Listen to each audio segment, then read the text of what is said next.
जगन्नाथ गीता भागवत वेद उपनिषद पढ़ीदे स्वर्ग प्राप्ति हुए ना। जड़े फुटबॉल खेलाड़ी क्रिकेट खेलाड़ी जड़े स्पोर्ट्समैन मध्य स्वर्ग को जापर।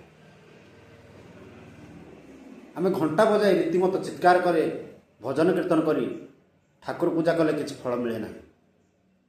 ठाकुर आसी साक्षात दिखती ना, बरम आर्त असहायर सेवा कर शिख, जनसाधारण सेवा कर। एक कथा सर्वदा मन रख जे मानव सेवा ही ईश्वर को सेवा।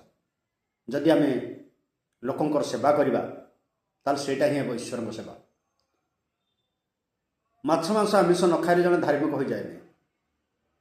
इच्छा हो तो खाओ, जिते पार्छ खाओ,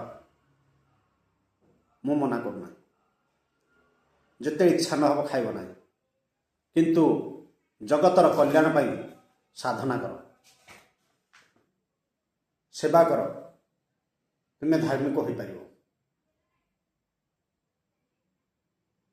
अवश्य भारत निजक गरीब असहाय बोली भावना।